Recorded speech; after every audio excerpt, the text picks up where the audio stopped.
You are listening to the Toxic Mold Podcast with Steve Worsley, the toxic mold expert and your number one source for mold consulting and mitigation in the USA. Let's dive into a brand new episode.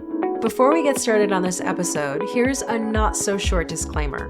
While all attempts have been made to verify the content provided in this podcast, neither the podcaster or the producers assume any responsibility for errors, omissions, or alternative interpretations of the issues discussed here. All information stated in this podcast is the opinion of Steve Worsley. Steve Worsley is a mold specialist with over 25 years of experience in the construction and mold industry. The Toxic Mold Podcast is for information sharing purposes only. The views expressed are those of the podcaster and his alone. These views should not be taken as expert instruction or commands. While there may be references to medical conditions and symptoms, all podcast episodes are the opinion of Steve Worsley, and any medical questions or concerns shall be addressed with the appropriate licensed medical professional or professionals. As the podcaster refers to different mold types, please be aware that Steve Worsley is not a microbiologist, and questions concerning mold specifics should be answered by the appropriate professional. Steve isn't, nor does he offer any legal advice. For any legal advice, you must speak with a lawyer. The listener is 100% responsible for his or her own actions. You can check out Steve's books on Amazon. Just go to Amazon and search for author Steve Worsley. You can also take Steve's courses on Udemy or Skillshare, and you can find out more about those at cnccontractorservices.com. Now, let's get to the episode. Hello, you're listening to the Toxic Mold Podcast with myself, Steve Worsley, and we have my wife, Cassandra. How are you doing? Good. How's it going? This is the first that we've been recording since I had that lovely sinus surgery. So yes, it was a brutal surgery. Yeah. For those of you listening, I wasn't even going to talk about it, but I will never do that again. Never. No. 3 to 6 months of recovery. Yeah, and I guess I'm an outlier, and yeah, it just wasn't fun. No, not at all. What did the doctor say? I'm like one of his patients out of hundreds per year that this happens no, literally, not even one out of hundreds. He said he has 2 patients who have complications like you, and you're the one of 2 for this year. Yeah, it was not a whole lot of fun. So if any of you are thinking about, I call it the rotor-rooter sinus surgery. I remember because my dad had a few of them. If you're thinking about doing that, yeah. If you want my advice, don't do it. So I'm not that old. I should have recovered a lot quicker. But anyhow, we're back. So yeah, it's kind of interesting. But today's topic, it's something I deal with all the time. And I say this about every episode. But when I experience it, it's very difficult. And then you and I talk about it. And I'm like, what do you think about this and this? And the topic is toxic mold sickness real? Navigating conflict. And so what I mean by that is I deal with, and our listeners know this, most of them are probably women, but most of the time I'm dealing with the wife in a household. And it's not uncommon for the husband to, what word do I want to use? They don't quite buy into this whole toxic mold sickness thing. Yeah, well, and I think it's anytime you're dealing with a chronic illness of any sort, there are going to be challenges to navigate. And it's very hard. You've said this to me many times about a number of things. If you're not the person actually dealing with the chronic illness or situation, it's hard to really fully grasp what that person is going through. And I think with something like mold sickness, oftentimes if you're the only person in your household who's experiencing mold sickness, it's really hard for the other people to understand just how serious the issue is because it's not affecting them the way it's affecting you. Yep. Yeah, and even it's you bring up a really good point. Like even when I remember when my father passed away, and it's almost been 10 years ago, everybody that was saying, I'm sorry, I've lost my father. I know how you feel. And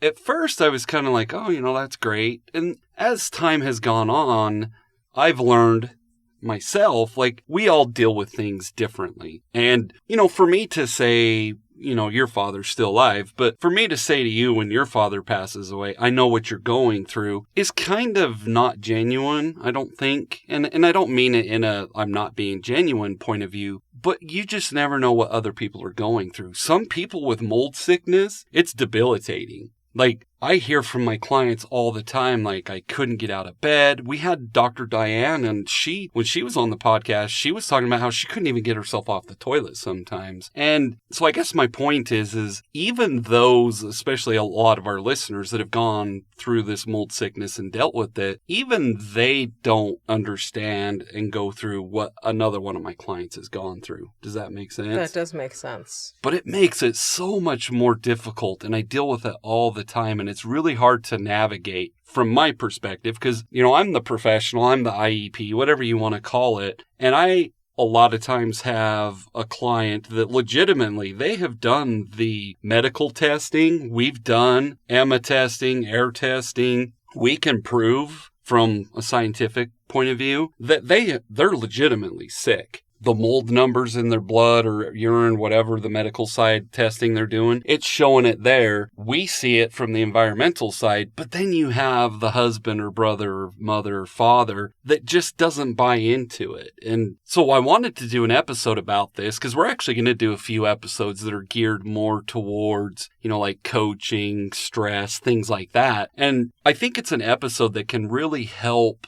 Not that we can change people's minds, but I think it can help for that listener that's sitting out there and they're like, exactly, Steve, my mom or my brother or my husband or my wife doesn't believe what I'm going through. I'm going to have them listen to this. Well, I'm not going to change their mind by any manner. But on the other hand, I wanted to talk about how it impacts people.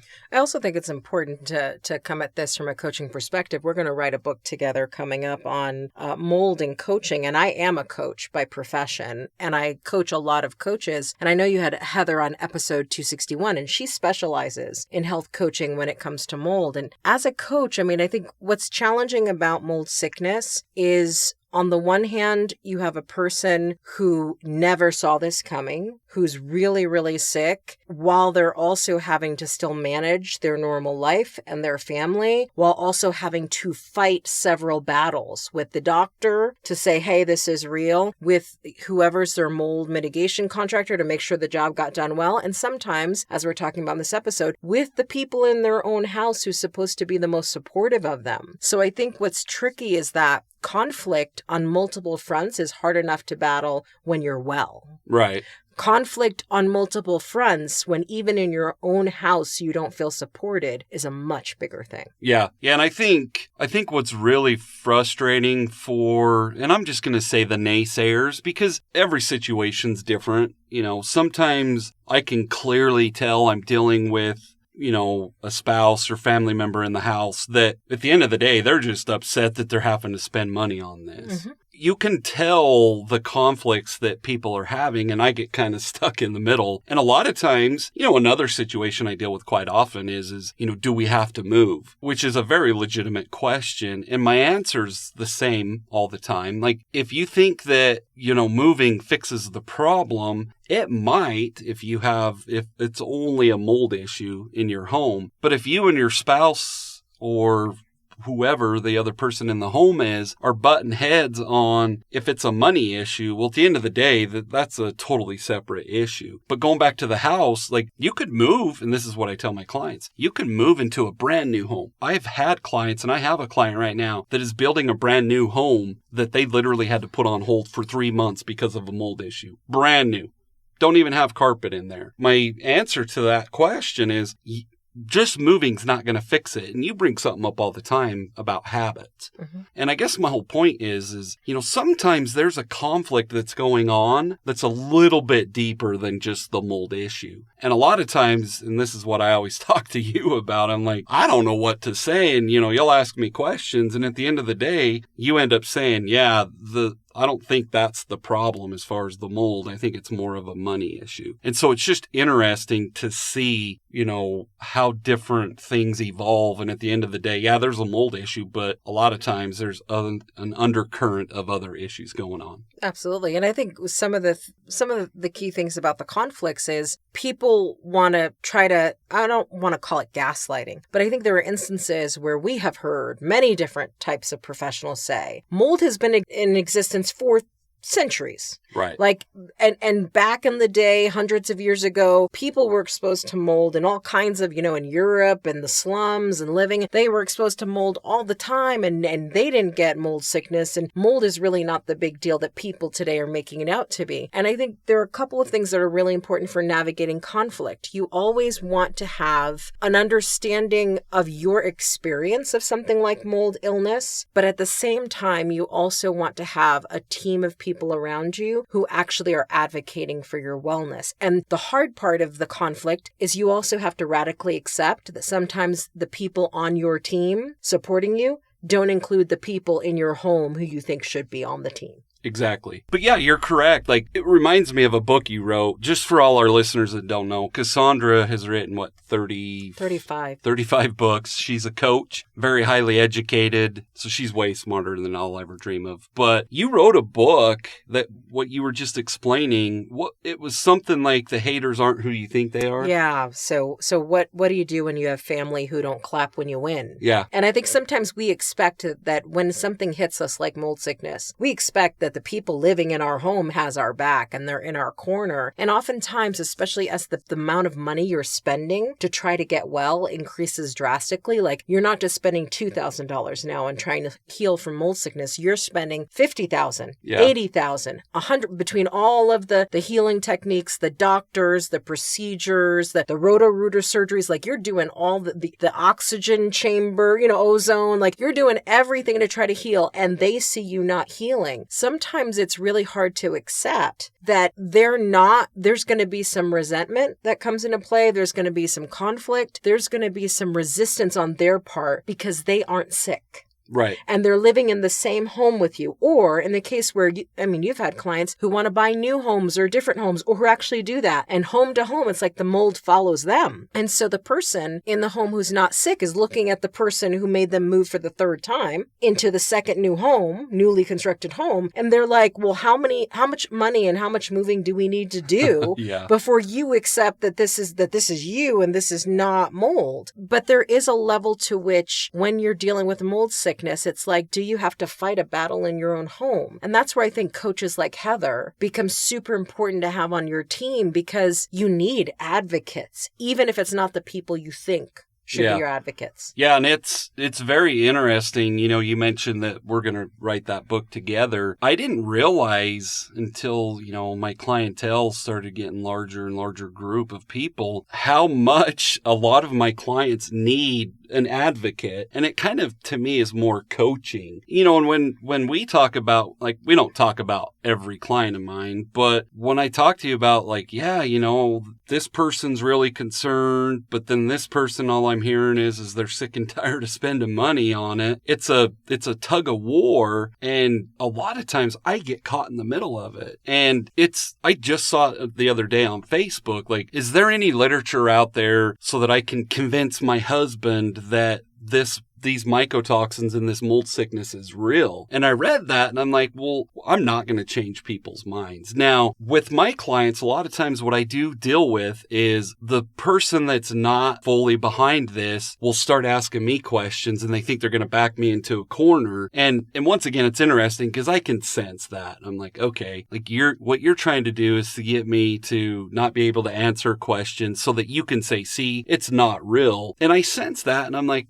I'm not going to change your mind, and I'll say it right to the person. There's nothing I can put in front of you that's going to change your mind, but this is how it really works. And I go back to the whole testing thing. I can show that person, here is the blood work of your husband, wife, sister, whoever in the house. Here's their blood work. We did an EMA test, which is an environmental mold and mycotoxin test. So it reports mold species that are toxigenic and the mycotoxins they release. We can literally look at those and say, here's the levels inside your home of the environmental side. Here's the levels in their body. Like, if you're going to just poo-poo that away, like, there's nothing more I can tell you. But here's the interesting part about that. At the end of the day, most people don't have the money, the patience, the time to actually do all of that. Like, and that's where it's really difficult with mold sickness, because a lot of times we're just told it's in your head. And that's where the whole gaslighting comes in. And it's very difficult. And, you know, that's the part, like, a lot of people that I interview, well, all three, I've only interviewed 3 different people, they have said, what's your mold story? And I don't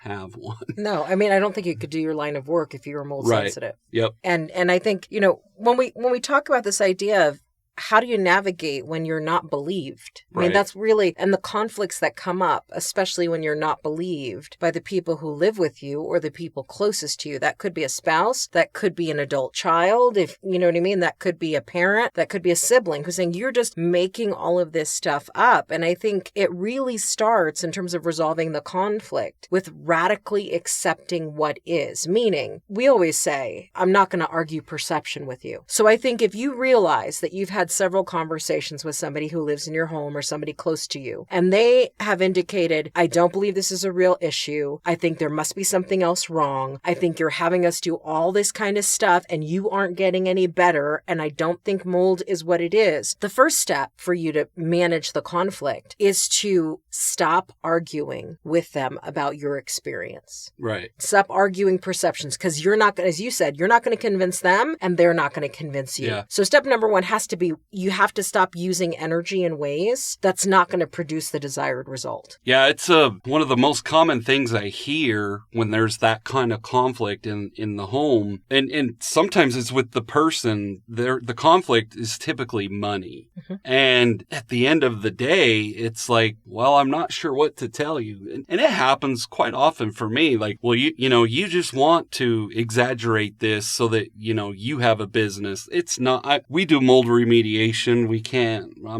There's nothing I can fabricate to show somebody mold infestations. But at the end of the day, that's where it is very difficult. And sometimes you have to make that tough decision and say, well, is this person really behind me? Like, going through that sinus surgery, I know that it was probably not fun for you either. And it shows, like, this person's with me through thick and thin. And I get it. Like, I know the money issue's a really tough subject to navigate. But at the end of the day, maybe you have to think to yourself, maybe this is deeper than a mold issue. Maybe it's deeper than a money issue. Maybe this person doesn't care as much about me as I thought they did. Now, on the other hand, I want to be clear. Like, I'm not saying that, people's loved ones don't care, but sometimes you have to go through certain things to figure that out. I agree. But really, the step 1 is the radically accepting what is in the situation. Exactly. And no longer using energy to argue for perceptions. But then step number 2 is you really got to know your own medical case. Yeah. In other words, you need all your data. You need to journal all of your symptoms. You need to describe every single day, even if you use notes on your iPhone. Here's how I feel today. And this is when brain fog gets really bad for me. And this is like, you have to make sure you're checking out all the things and all the labs, which could be super, super expensive. But you need to know where your immune system is. You need to know where your mold levels are. And you need a mold literate physician, probably a functional medicine doctor, who can help you get all the tests and all the things. So you've got a baseline to work with, but you've got to know your medical stats. So when people do try to gaslight you and they do try to tell you, well, your brain fog's not real and you have data and documentation stored, because sometimes we will be influenced by people and we'll go, well, am I the crazy one? Yeah. Like we all Which have moments. Which is more or less what gaslighting is. 100%. They want you to question your own sanity. 100%. So step number 1 is just accepting that this conflict is what it is. Step number 2 is really making sure you know what your situation is inside and out, so you can stand on what you believe is going on. And then step number 3 is building your support team. Yeah. Which begins with asking yourself 2 coaching questions. What support do I need and what support do I want? Exactly. And really saying, do I want a health coach, a functional medicine doctor, a mold, like really putting your dream team on paper and writing it out. And then step number 4 is going out and seeking the support and getting over if the support isn't at home. Yeah. Yeah. And so it's interesting to wrap it up. It brings up an interesting question for, I would think, a lot of our listeners, but a question I'm going to ask you. So what do we tell, or what would you tell the people that don't financially have the money to do all the testing? Like, if they feel like, they're at wit's end, they feel like nobody cares, like, what would you tell those people? You've got to find the education and the resources to get as much done for free as possible. So if you go on YouTube and you look at people like Sarah Kleiner Wellness, who talks about circadian health and do all the stuff she says there, which circadian health is directly connected to all health issues. And then you go to Irene Lyon on YouTube and you watch all of her videos on the nervous system. And autoimmune issues, and how even things like mold are deeply connected to our nervous system. And you do all the free things you learn from Irene. And then you find Dr. Mark Hyman or another functional medicine doctor who has a plethora of podcast episodes and YouTube videos and speaks about mold directly. And you do as much for free as you can. And then once you've done that, if you don't have the money, now the question becomes, how do I create the resources necessary to get what I need to get done? Trust me, we are very resourceful as human beings. We find ways to pay for funerals when we don't have the money. Right. Now it becomes, how do I pull resources together long term while I'm doing all the free stuff I can do to then get what I need? Wow, that was a great answer. So my call to action, every episode we try to have a call to action. We already touched on it. And my call to action, most of our listeners are probably the victims of this, but don't gaslight people. If you think that, something's going on with someone, like, we all have to remember they could be dealing with mold exposure, which, like you said, causes brain fog, anxiety, depression, all sorts of things. So, it's not free. You just mentioned a bunch of free stuff, but we have digital bundles. We only have 2 right now. It's another thing on my list I got to work on, but they're not very expensive. We have, obviously, this podcast is free. I only have a few YouTube videos, so there's not a whole lot there. But my point is go to our website. We have 2 different digital packages. We have Mold 101 and the Mycotoxin Prevention Kit. Both of them less than, I think, $50. And the Mycotoxin Prevention Kit is essential education if you're concerned about mycotoxins in your home. Yeah. It is essential. You will learn the ins and outs of what mycotoxins are, why they're an issue, why the mitigation of mycotoxins are different than the mitigation of mold. Right. That you're going to learn a lot that you need to know in that course. Yeah, and they can buy it all right through our website. It's pretty cheap. Once again, it's not free, but I have to cover my costs. So, but on behalf of myself and my wife, this was a great episode. I think, we talked a little bit about mold, but I think a lot of our listeners can probably relate to this, and hopefully they can have, I don't want to say adversary, but the person that doesn't really believe them, listen to this and understand. But we, on behalf of myself and my wife, we do appreciate all of you listeners. Our audience just keeps growing and growing, which is awesome. So thank you for listening and have a great week. Thank you for listening to this episode. Make sure you go to our website at cnccontractorservices.com and sign up for the mold investigation checklist. Again, go to cnccontractorservices.com and get your free mold investigation checklist today. You can also, on cnccontractorservices.com, find out more about Steve's courses and books and consultations. Once again, go to cnccontractorservices.com.